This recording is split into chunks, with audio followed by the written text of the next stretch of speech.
This podcast episode contains potentially sensitive topics around the issue of homelessness. Listener discretion is advised. In fact, I tell folks that if you want to know why people aren't going to shelters, go spend a night in a shelter, go see a shelter, and you'll see. I don't see shelter options as being a viable option for virtually any human being. There are very few folks that I even suggest go to a shelter. I'm not averse to it if they want to, and I can tell them what's available. In fact, whenever I go to a sweep, I'll make sure they get to know what shelter options are available. That they don't offer anything when they do sweeps. There are usually 1 or 2 beds available per day for the whole city of Seattle. What they do offer in terms of shelter are not, to my mind, generally humanly habitable. I'm Rex Holbein, and welcome to You Know Me Now, a podcast conversation that strives to amplify the unheard voices in our community, as well as the individuals and organizations that are in service to those in need. In these episodes, I want to remind all of our listeners that the folks who share here do so with a great deal of courage and vulnerability.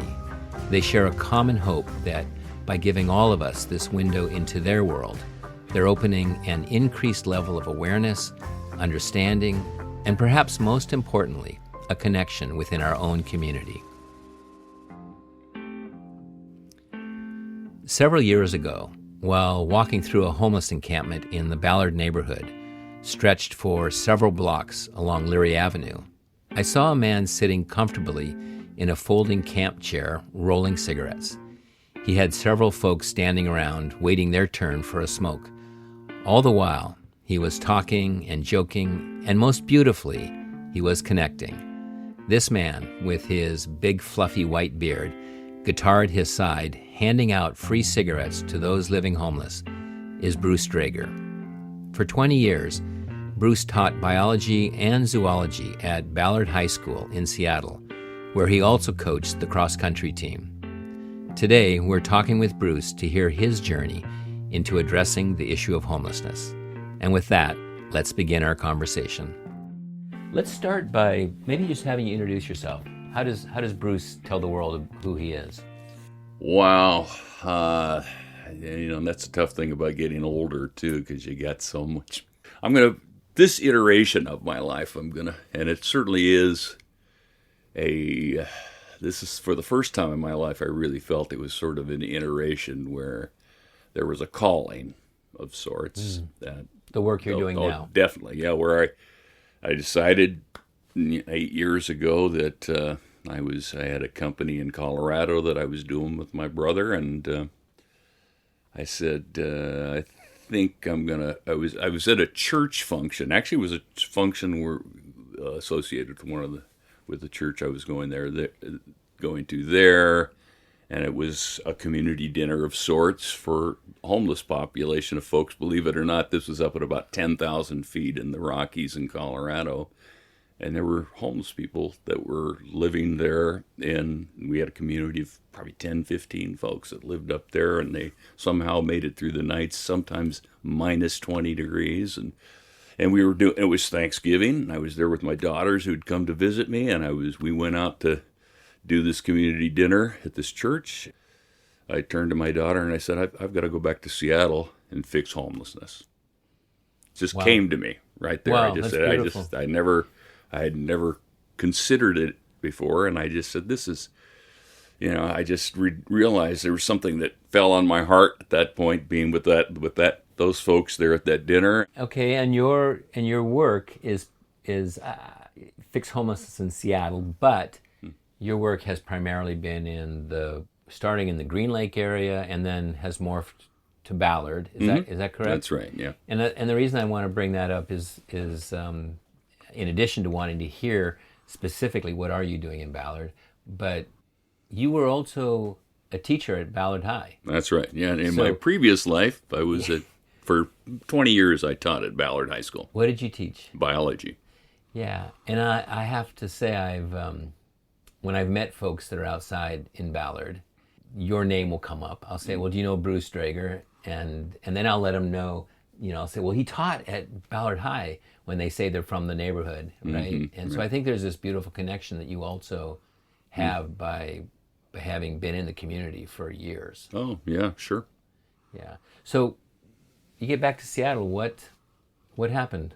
How did you start this off? This new calling. Yeah, in fact, well, this is the way I do things. I just thought, well, what's going on in homelessness these days? What's the general thinking about how to fix it?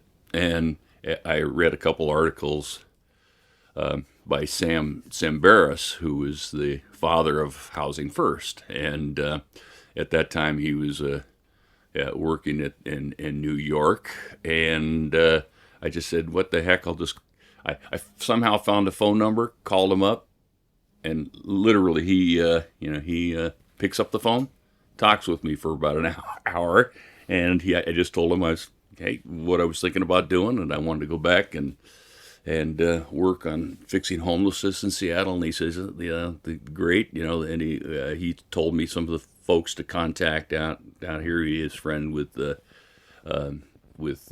guy who does DESC, Daniel Malone, and he suggested to hook up with a couple nonprofit organizations and get my feet wet, and which I did. I came back. I worked with Third Door, Sarah Rankin there at Seattle University, and so I just jumped in and I worked at about 20 different nonprofit organizations, and I just was getting a feel for what was going on, and I thought to myself, this doesn't seem to be working. I see a lot of well-intended folks that for whatever reason are not taking those steps that I think are going to make a difference. I didn't know what it looked like, but it just seemed like this was, we're just sort of putting Band-Aids on the problem. We're not solving this. And if you asked 100 people in Seattle, do you think we're solving problems or putting Band-Aids on it? You'd probably get 100 people that would agree with you on that absolutely. Statement, right? Because there's a high level of frustration. Sure. And so I said, well, what do you do when you realize that there's over 400 nonprofits in Seattle that are not doing anything that's working? Well, you just create another nonprofit. And that's what I did. I created Green Lake Homeless Advocates at the time, and at that time, my daughter had come to live with me in Seattle, and she was a social worker that worked with homeless folks, and in large part, the reason why I decided to do this too was because I was inspired by what she was doing. And we used to take walks around Green Lake, and at that time there were about 30 people living in tents around Green Lake, and I just turned to her one day and I said, what would you think if I just started talking with folks would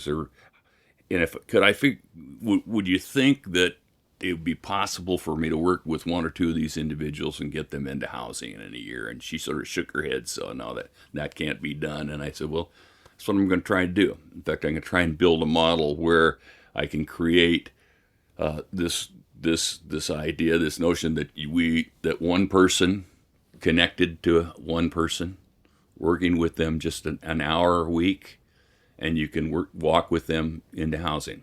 And sure enough, in the first year, there were two guys that I ran into there. They were tent mates at the time, and I worked with them. And in a year's time, I got them into housing. And I just said, well, this is great. Now all I got to do is just go find 4,000 people like me, and we'll fix this. And that's sort of been my thing over the years. Is that I just figured, well, let's figure out a way to get people connected. That was just before or the start of COVID, I think, 21, 22, something like that. Okay.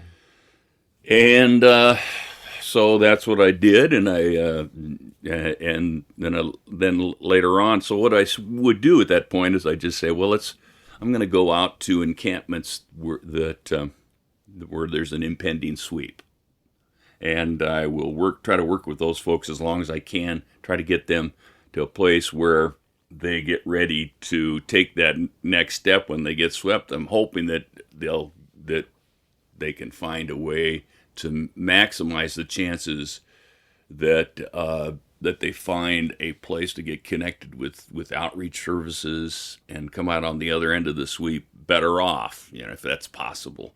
And that's what I did. I went to go and at the same time continued with this idea, this model of staying connected to one person I continued to work with, and I continue to work with those folks, as a matter of fact. What were those steps? I know it's going to be different for every person, right, into housing.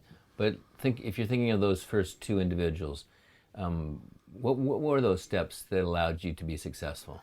The steps that allowed me and for them to be successful was staying on track, basically. It was a matter of, I figured, and that was one of the things I realized when I was working with nonprofits early on, is that for every nonprofit, there's 400 different balls that get dropped. As you've probably heard, there's lack of collaboration and cooperation between organizations, and there's no sense within each individual nonprofit as to how it is that once the ball gets dropped, how does it get picked up again?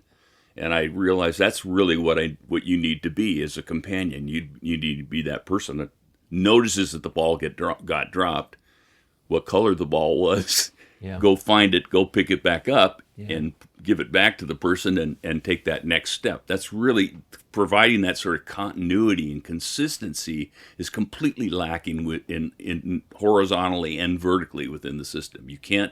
They don't communicate between one another, and there's no communication from one step to the other once you're progressing. If I've now got my ID and I'm ready to go to the next step, what does that next step look like? And how do I communicate it to the next level? Once I want to get them hooked up with a housing navigator. Well, so you want to be able to carry all the information that you've learned and the progress that you've made early on. You want to carry over to that next step so you can get to the next one. Yeah. So continuity, basically, just making the safety net tighter, so that person doesn't slip through the cracks. Yeah, you have to go back to the beginning. Just to notice that you fell through a crack. Yeah, is the first thing. You realize, well, wait a second. We lost track of that. We need to figure out how to go back to that point and pick up where we missed it, and where do we need to take that next turn. Yeah. So tell me, what was the transition from Green Lake to Ballard? Because I feel like you had a big movement. No. With regards to the services and the area that you were frequenting. It just turns out, as I said, I began working with encampments and getting people that were going to get swept, ready to be swept. And it just, as I was bouncing around all over the north end of Seattle, probably I'd visited I'd spent time in about 20 camps at that point. The next one was in Ballard. And it was over on 11th and Leary, I remember, was the first camp that I worked with there in Ballard. And sure enough, the same sort. I did the same gig where I worked with that population, tried to get them connected with. Usually that involves, the Hope team that's out there that's in charge of figuring out how to get them into any available shelter if there is some, and that sort of stuff. And so, I began working with that group, and then. As soon as they got swept, they'd moved over, most of that population moved 2 blocks over to Leary, and that led to that population there along Leary where you and I originally met several years ago. And that was that large population of, 40 or 50 tents at some point. And, about two blocks long. Yeah. And work with that population. And then the same thing happened.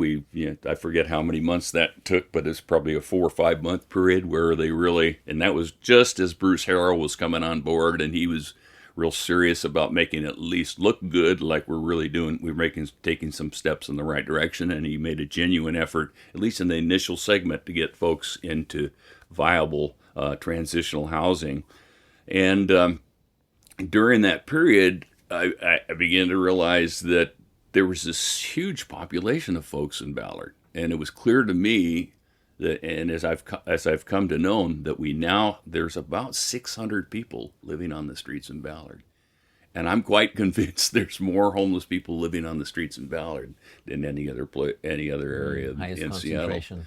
And that was what drew me to staying in Ballard. I said, well, it's clear to me that there's this population here and needs our attention, because I think that if we can figure out how to build a model for how to work to lift the voices of those people, at least tell their stories, understand that they're there, understand what's truly happening to them, and the fact that they're not genuinely being offered viable options when it comes to getting swept. People don't understand why they're not accepting the offers that are being made. They call them service resistant, and it's only because there are no real viable offers for the most part to folks, and they're just sweeping them from one place to the next. And that's sort of the story that we've begun to understand. They're probably more profoundly in Ballard than anywhere else. Right. You specifically, when you say keep track, you are actually tracking how many people are in the camps, where they get moved to, how many people were given housing or shelter. Tell me about that, like the statistics on that. Well, the statistics are basically this, and in your average sweep, you get maybe one offer of viable shelter. And when I say viable shelter, in fact, I just spoke with the Hope team about that, because we're beginning to work more closely with them and create a worthwhile relationship where we can cooperate. And we tried to talk about what viability is. And then in our case, the first step in viability has to be something that they want, something that someone's willing to accept. And people, again, may wonder, why is it that they won't accept shelter? Well, because they're dangerous as heck. I've got this whole, in fact, I used to spend nights. One of the first things I did when I first came here was spend nights in shelters with folks. And I never slept on the nights that I was on site, and I can see why. I didn't feel safe. And there's an assortment of reasons why folks don't go into shelters there. And there's also this perception that when services are presented and then refused, that person doesn't really want to get out of homelessness. Mm-hmm. And rather than asking the other question, which could be, well, what about what I'm offering is actually not a good fit, is not working for that person, right? Mm-hmm. And that's a more reflective looking back at yourself. Well, I'm offering, like if I offered you a giraffe and you really needed a horse, you're just going to say no to the giraffe, right? Because the giraffe's not helping you in the way that you need help. Oh, absolutely. In fact, tell folks that if you want to know why people aren't going to shelters, go spend a night in a shelter, go see a shelter, and you'll see. I don't see shelter options as being a viable option for virtually any human being. I would never. There are very few folks that I even suggest go to a shelter. I'm not averse to it if they want to, and I can tell them what's available. In fact, whenever I go to a sweep, I'll make sure they get to know what shelter options are available. There are usually one or two beds available per day for the whole city of Seattle. Not to mention just this encampment. So there are no beds that are available. What they do offer in terms of shelter are not, to my mind, generally humanly habitable, and so it's really. Give us an example of I know we can talk about bed bugs and intimidation and late in and early out. What would be your list? I'd probably, and I'm a pretty big guy, but I'd probably get the hell beat out of me, because that's the one thing I hear the most of, is that from guys' standpoints, and there are virtually no women's shelters out there. There are very few, but for the guys that go there, they all get beat up somewhere along the way, unless violence. and I can see it. I see them come out of these shelters with black eyes and scars all over their bodies, but very few people are able to, and I admire, there are a few folks that are able to go to these shelters and stay in these shelters, but I don't know how they do it. So much of what your work is, and I think the outreach that goes on in the city is based on relationship. Mm-hmm. And And I don't think there's anything formulaic about it. I think every person has to bring their own way of how to connect and be in a relationship. I remember meeting you the first time, and you were sitting in a chair rolling cigarettes for people, and you had your guitar by your side, and you were picking that up and singing some songs, and that works. People love you for that. Can you talk about that? About how you connect with people outside? Yeah, I didn't think about that. I didn't think about how important that was until just recently, as I mentioned to you, how that's one of the main emphasis items that we do within our task force. I'm more and more trying to discuss with folks the need for creating viable companionship of some sort, some relationship. And in fact, I began to realize right about the same time I think I invited you first to come speak to us, I began to realize, because you told me that story about how important community was and how important relationship was. And I've been a very transactional kind of person my whole life. And I originally got into this with the idea that I was going to figure out how to transact a progress for folks, and what was that going to look like, and how was I going to measure it. But later on, I realized you get nowhere. You get absolutely nowhere unless you care about these folks and they care about you.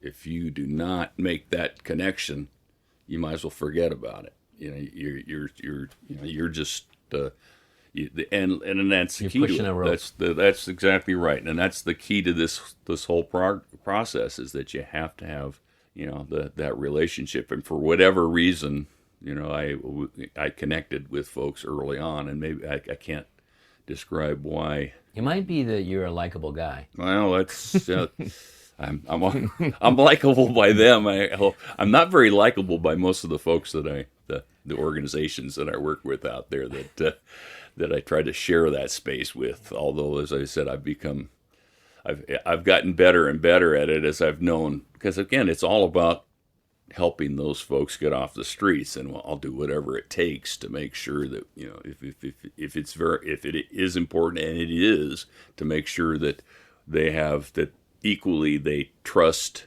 the idea that those folks that work for the Hope Team are acting, at least hold the key to them making progress. And I do believe that the key to making progress, and that's where I've been so supportive of what Katie has done with proposing to provide for these enhanced shelters, is I believe that's probably the only plausible way forward right now, practical way forward. And that if we can, and I do believe that the way for this to happen is to help folks get into tiny home villages. Yeah. And when you said Katie, you're referring to Katie Wilson, our mayor. Sure. Yeah. Well, let's talk a little bit about sweeps. Okay. I heard a statistic, read a statistic yesterday, that actually she is outpacing Harrell in sweeps. Now, I know we've got the World Cup here, and that probably plays a part in it, right? But what's your take on that?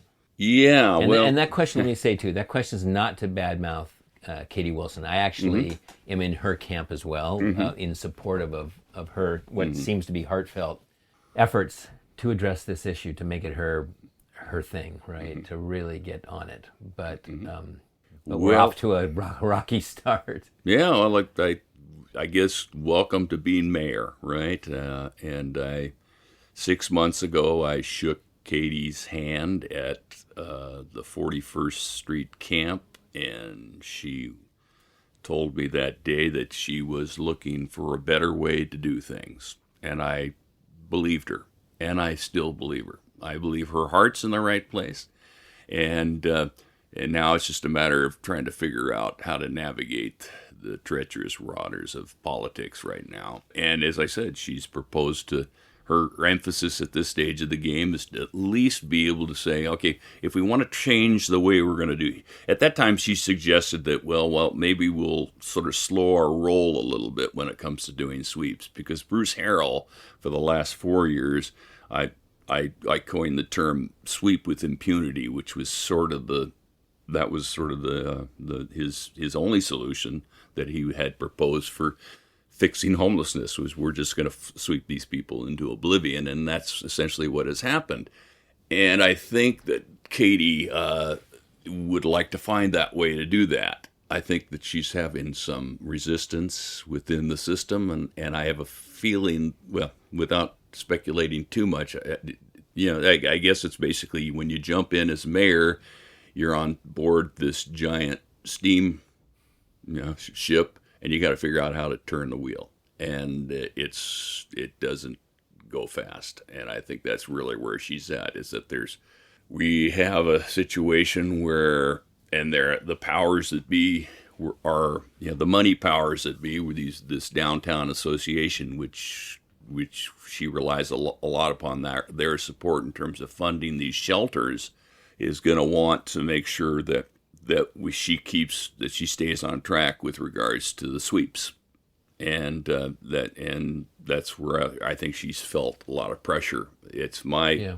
intention, once this whole FIFA thing is over, I want to go back to her and ask her, let's sit down and let's reconsider the way we're doing sweeps, because we do have to get very much more intentional with our design about how it is that we move people, that we find places, genuine places for people to go, rather than just, as she says, it doesn't do any good to push them from one place to another, because that's all that's happening right now. Yeah, and clearly, if you have, one of the problems is you have to have a place to shelter them. You have to have housing. Right. Doing outreach prior to a sweep is of no use if there's no place, if there's no room at the inn, so to speak. Right. But also some of it, when you say with intention, right, is like the sweep that just took place behind Fred Meyer there by Albert Lee. Mm-hmm.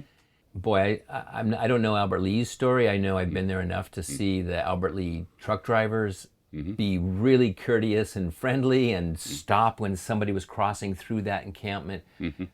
From the outside looking in, that seemed like a perfect place to have 50 to 60 people living. I agree. Out of sight, completely, and not crazy either. The place was holding together, right? Mm-hmm. There wasn't junk and garbage strewn everywhere, and yet they got swept. Right. Well, as I said, somewhere along the way, we're going to have to look at this, and we're going to have to say, you know what? One of our options that needs to be available is the opportunity to delay the process and be able to genuinely send folks out with that intent to do that intentional sort of outreach that navigates that viable shelter option for virtually everyone in the camp. And I've proposed that idea to her. And as you said, that would have been a perfect place to say, hey, wait a second here. This camp is not obstructive in any way. And that was one of the most remarkable. I'm glad that you said that, because I've noticed the same thing there, going there every day. They didn't block the way of these trucks. The trucks, there was nothing going on. This place was not a problem in any way, shape, or form. There were 50 or 60 folks living there. As you said, it's relatively clean. There was nothing going on there. It wasn't even used for parking, because they had already put down enough eco blocks in that area that you could not feasibly park vehicles there. And so, as best I could tell, this space was used for nothing. And indeed, we're proposing we're going to come back. We just had a meeting yesterday. We were talking about the possibility of creating sanctioned camps. And this would have been a great candidate. And we're going to suggest this option, this particular camp, as an example of what would have been a great possible site for a sanctioned camp. And as it turns out, within the last 5 months, virtually all 7 of the encampments that have been swept by Katie and or by the Hope team, while Katie was mayor, could have been very unobtrusive as well. I mean, they really were in perfect spots there were no residences around. They weren't blocking access to any of the businesses. We were helping, especially with our good neighbor crew, to go in there and help maintain these camps, so there wasn't too much trash going on and that sort of stuff. So I really got to scratch my head and think, well, is there a way that we can begin to look at this option of saying, why don't we just let's have these folks stay there. Let's provide the kinds of outreach that can find genuine housing for them, and let's not just be pushing them from one place to another. Yeah, and I would add, rather than spending money on the police and on the garbage and all of the work that it takes to clear an encampment, including then chain link fencing and more eco blocks, to consider looking at a partnership with, for instance, in this case, Albert Lea. Mm-hmm. How can the city help you, right? You're being, mm-hmm. you are being impacted by this encampment. Mm-hmm. Is there a way the city can actually help you mm-hmm. during this time? Because it's a societal failure, and it should not be brought to Albert Lea's doorstep. Mm-hmm. So right. can we spend money in your direction? Right. I mean, I think there's creative ways to move forward that don't just go back to kind of a second grade response, which is let's just sweep. Yeah, well, that's all we know right now. It's a reflex response at this stage because we've gotten used to it for the last 4 years. It's just when in doubt, sweep. Tell me why sweeps are so wrong. Well, other than, as I said, they don't accomplish any of the apparent goals, which is to clear the streets, but it just devastates the lives of the folks. They lose in fact, this last sweep that I witnessed, which was a week ago, virtually 90% of what they had there, they lost. For whatever reason, this encampment wasn't very well prepared. And virtually everything was, tossed into the dumpster, so they lose all their things. I mean, these are folks that have virtually nothing to start with.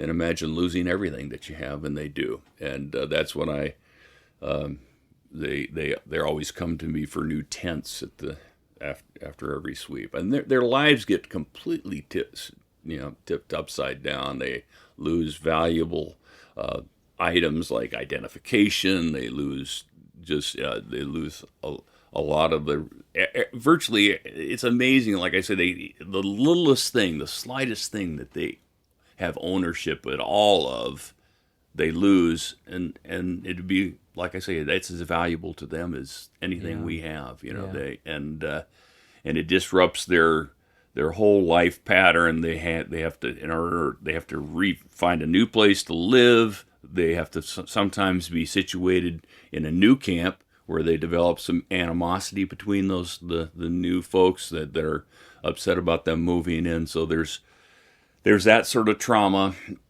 There's just basically the trauma of having to find something to eat again. They got to find, how am I going to get to where I need to get to get my food sources, and it's just totally, it's mayhem. Yeah. The two other things I can add to that list are people that are working, outreach workers, often then lose the person they're working with because they don't have a phone, and then they spend weeks searching for that person. Absolutely. Maybe they were on a housing list and their number came up, and now they lose their housing because they were out of touch. Mm-hmm. And the other thing is that as dysfunctional as it may be, they are still in community.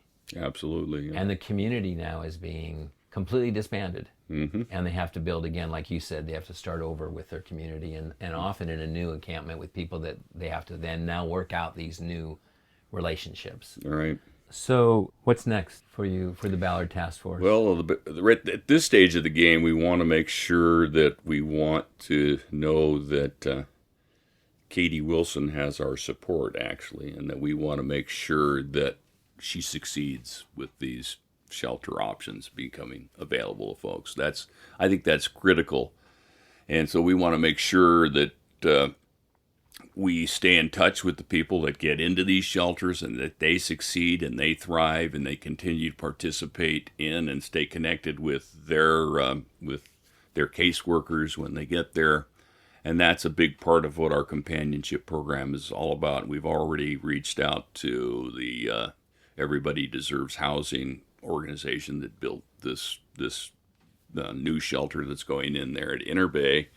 Although so far we haven't heard of anybody from Ballard going in there, and that's one of our sticky issues right now, is we're concerned with the fact that all these folks from downtown, the FIFA folks, got moved in there, and is any of our Ballard community going to get there? And if they do, then we're going to be in a position to follow them and make sure they continue to succeed and that they eventually get into permanent housing. That's sort of the goal here, is we want to make sure and as I said, that's the first part we can certainly do, is provide the truth and the story about what happens to these people and where they end up, so that, and Katie and all of us deserve to know that and need to know that to make those sort of next step decisions. If this is working, let's keep doing it or do it better. If it's not, let's figure out something else we can do. Yeah.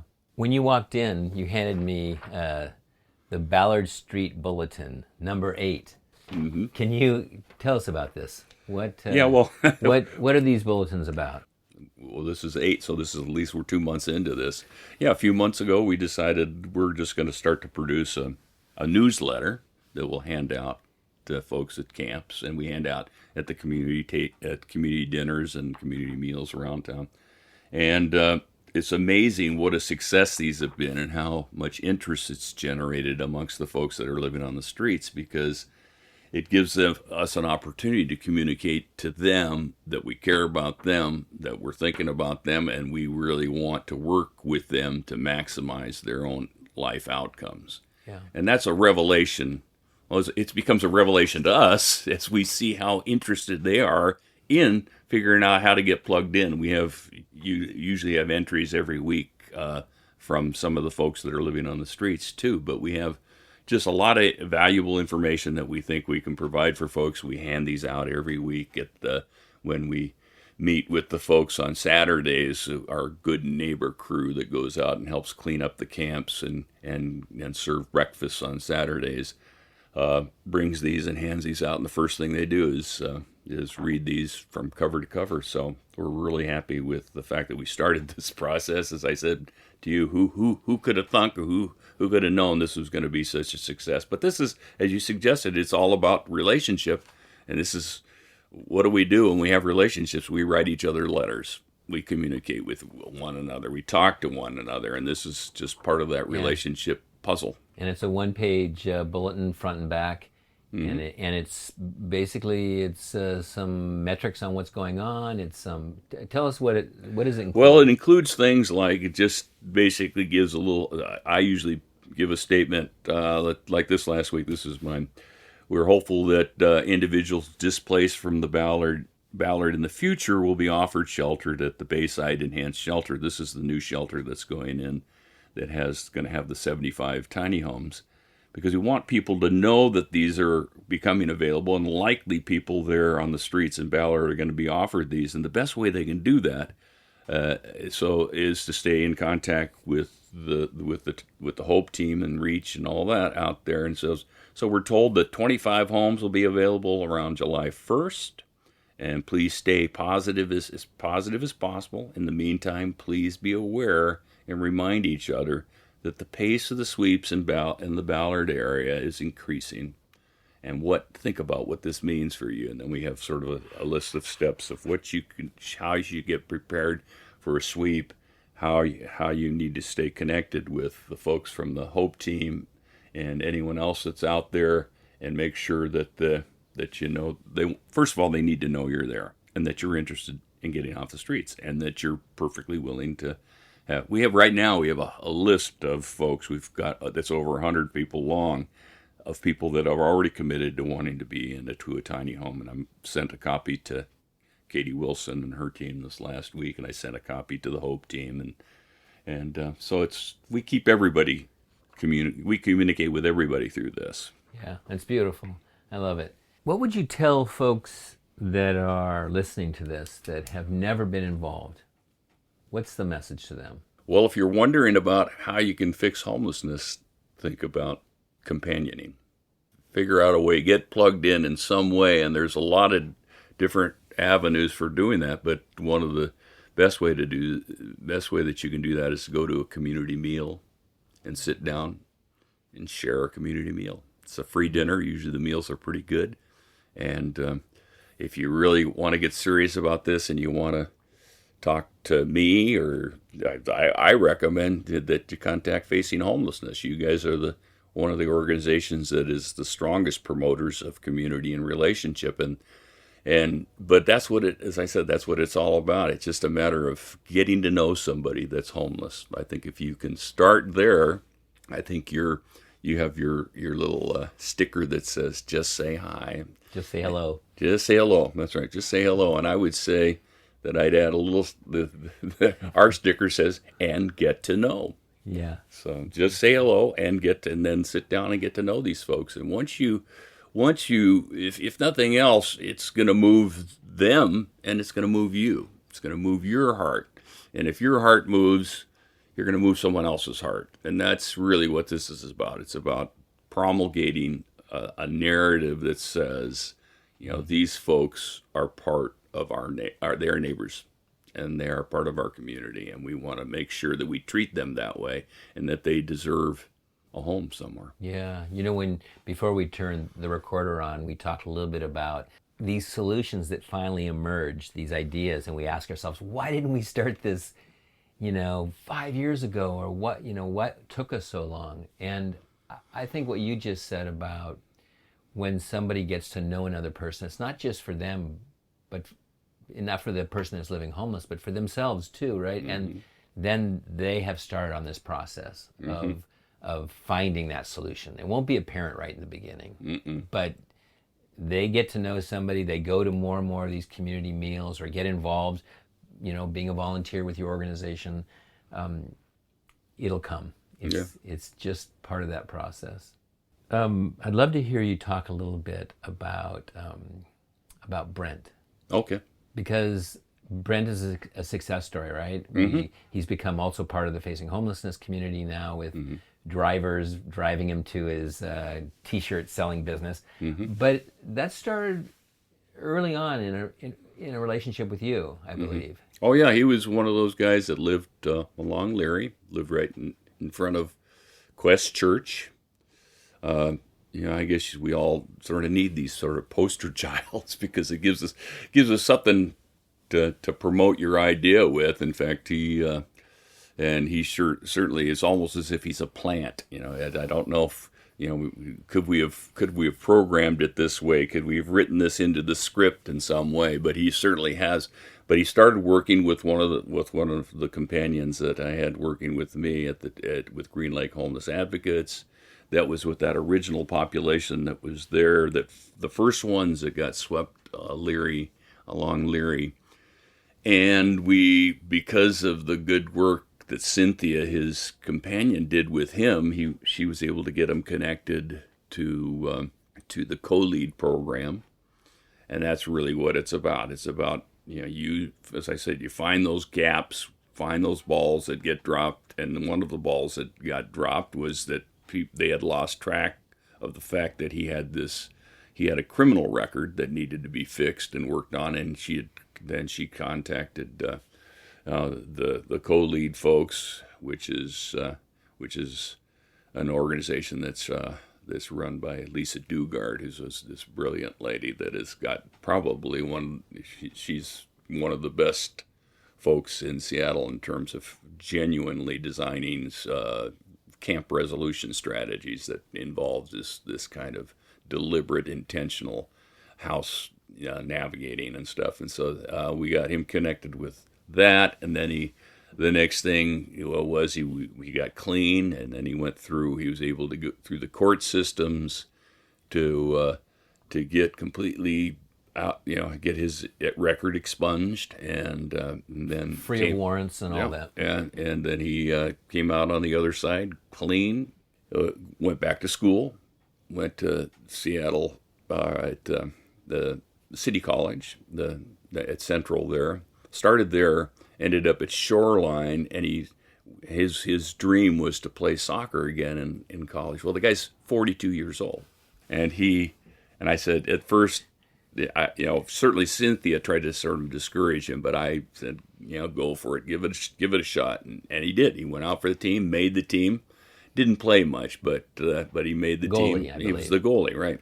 So and then he's got a job. He works for the ambassador program for downtown. He's living in an apartment in the University District. He's still going to school, And now just recently he again, much to Cynthia's chagrin, but at the same time I was sort of encouraging him a little bit, sort of almost behind my back and behind our backs. He went and procured these jerseys, and with the idea of selling them. And during World Cup. During World Cup here, and that's what he's doing. He's went and got them, and we got him plugged in with, thankfully, to you guys to get him these rides, and he's all psyched. He started up yesterday selling jersey, and I'm sure he's going to do a great job. But I mean, that's the kind of stuff that you see in movies, and you could write a movie. You could make a movie about it. It's just incredible. You just can't imagine, someone making such a life adjustment as he was able to do.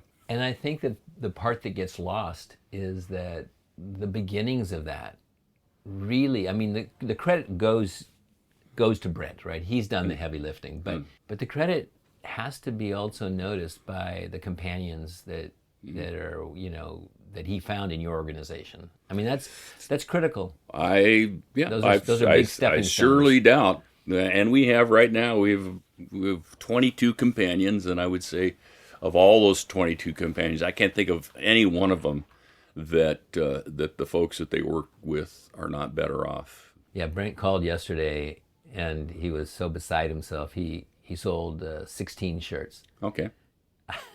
It's like he just is so ecstatic. Yeah, well, that's awesome. Yeah. If people want to volunteer with your organization, how do they do that? If you want to volunteer with our organization, what I would recommend is get in contact with me at Green Lake Homeless Advocates. You have your choice with me, either Green Lake Homeless Advocates. You can check online. .org or it's .com? .com. Okay. Yeah.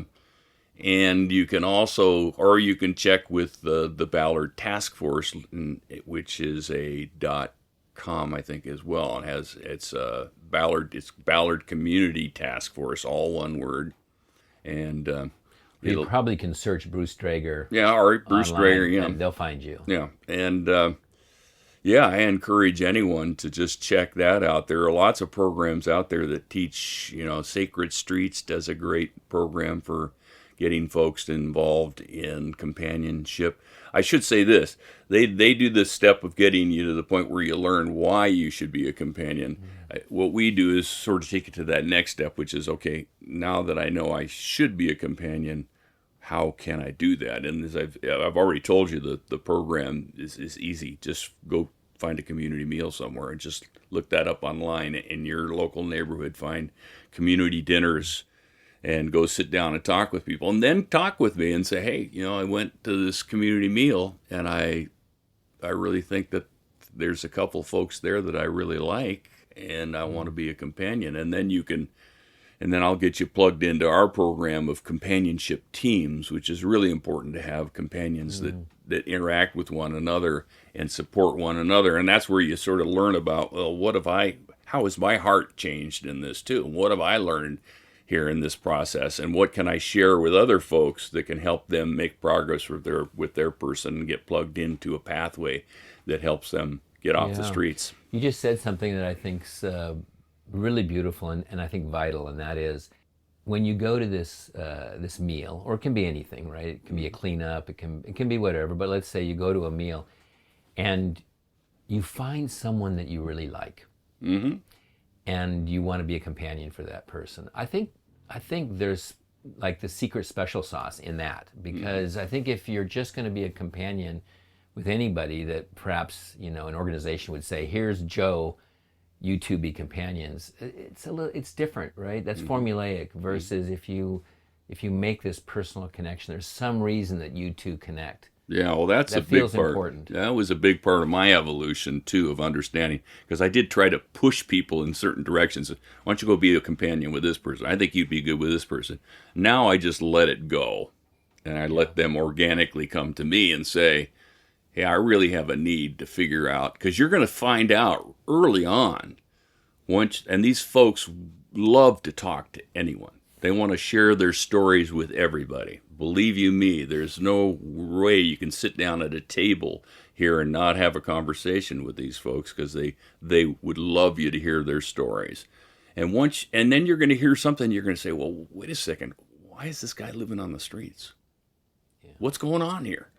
And I need to figure out how to figure that out. I mean, you can ask them that's why do you think you're on the streets, and what do you want to get off the streets? And if you decide, I want to help that person do that, you can do it.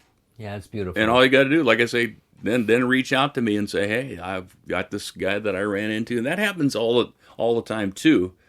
I haven't gotten to the point where I've got 4,000 companions yet, but it does happen where people will show up and say, I've been running into this guy at the post office every day. What should I do? Yep. I love what you're doing, because one of the things I've heard over and over again is people calling, they've met somebody, they want to do something, they start, and they hit a brick wall. Mm-hmm. And they can't seem to go any further. And I think to be tapped into an organization that's helping those impasses, right? Like teams of companioning and being able to be part of that conversation, sharing experiences, feels supportive and productive. Mm-hmm. Well, it feels supportive and productive, and it is supportive and productive. Yeah. Good job, Bruce. Oh, great job, Rex. I'm so lucky to have run into you and be able to have the pleasure of working with you over the years, because it's great to know that there are those of us out there that recognize that what that secret sauce is. Yeah, the feelings are mutual. Yeah, thanks for sharing today. Mm-hmm. Okay. We want to give a heartfelt thank you to Bruce for so beautifully sharing with us his perspective on how we can all get involved addressing and hopefully ending homelessness in our community. You Know Me Now is a project under the nonprofit Facing Homelessness. It is produced, written, and edited by Tomas Bernatsky and me, Rex Holbein. Please join the 60,000 combined followers on our very active Facing Homelessness Facebook and Instagram pages, where you can join in on the conversation. Thank you for listening to this episode of You Know Me Now.